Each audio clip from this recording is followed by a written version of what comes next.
To wind or not to wind? That is the question. Or maybe, just maybe, it shouldn't be.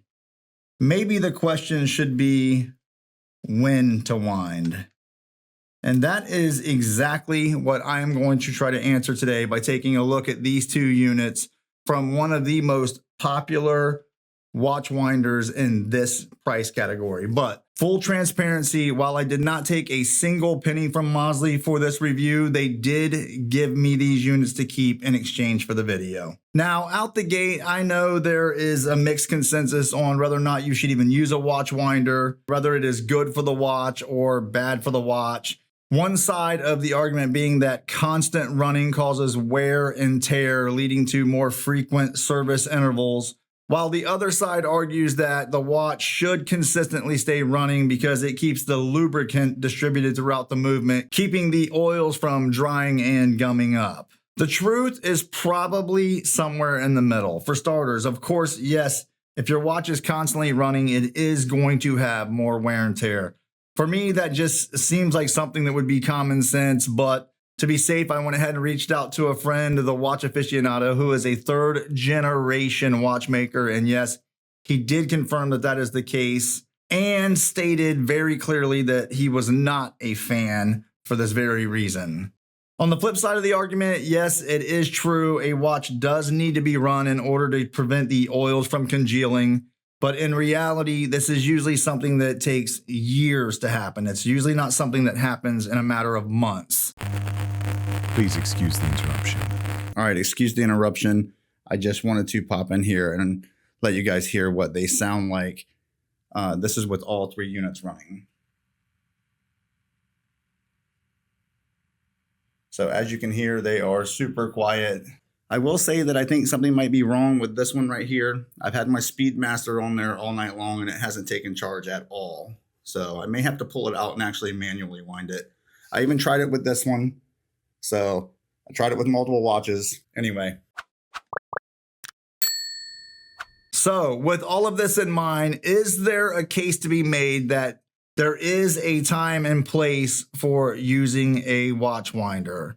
Only my opinion here, but I'm going to say yes, but only under a few conditions. One being that the piece has a complication that requires a ton of effort in order to set it.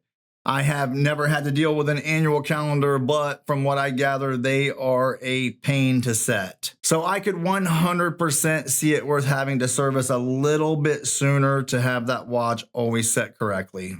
Number two would be that the watches are going to be in rotation for the coming week. When considering these watches are already going to be in use, meaning their power reserve is already going to be in full swing, the amount of wear and tear, in my opinion, would be negligible. But I will tell you that having a winder that has the correct features is an absolute must. Starting with the intervals, meaning the amount of time that the watch is actually in motion. Because when a watch is constantly in motion, the mainspring is constantly being tightened. In modern watches, there is a slipping clutch mechanism to prevent the mainspring from over-tightening to the point where it snaps, but it is still not good to be under constant tension. In fact, here's an image the watch aficionado shared with me of a 3187 movement in a 6-year-old Rolex Explorer that had the mainspring barrel blow apart from being under constant winding. But the Mozsly doesn't do that. Instead, it offers 4 turn per day settings, 650 turns per day, which is about 3.5 minutes of rotation per hour, 850 turns per day, about 5 minutes per hour, 1,050 turns per day, roughly 6.5 minutes per hour, and 1,250 turns per day, or roughly 8 minutes per hour. That on and off cycle allows the watch to wind and unwind naturally, keeping the mainspring from staying fully tightened all the time. It's pretty much the same exact way that it would if it was on your wrist all day and then setting on your dresser throughout the night. On top of that, you get 3 rotation directions, left, right, and alternating left and right, which means that these winders will work with unidirectional winding rotors that can be found in movements like the Miyota 8000 and 9000 series. The design is clean and minimal, nothing too flashy. They kind of remind me of the giant speakers from the 1980s.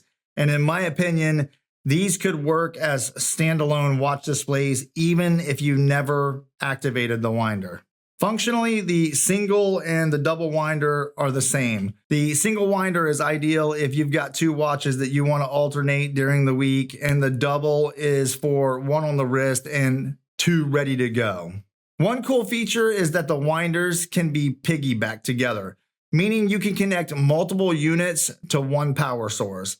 Individually, they can also be run on battery power for a cable-free type of setup, but I am not sure why anyone would want to do that.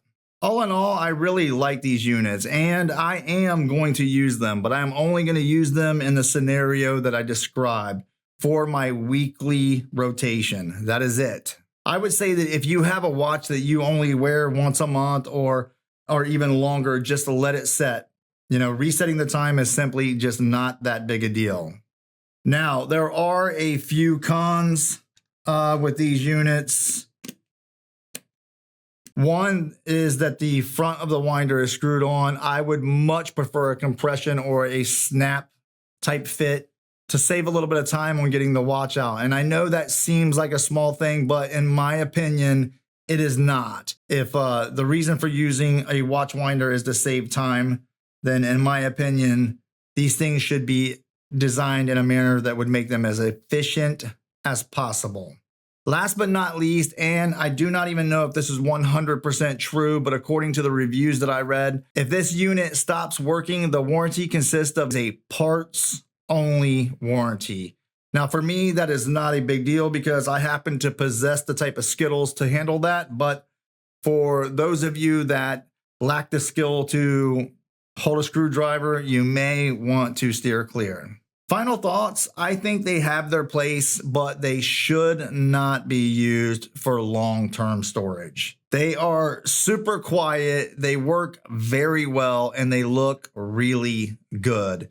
And I would say for collectors who want the convenience of a winder, but they don't want to spend $500, these are absolutely worth considering. By the way, if you are considering picking one of these up, I hope you will consider using my affiliate link that should be down in the description. So that's going to do it. Thank you for watching. I'm James. This is Blue Collar Luxe, and I will see you in the next one.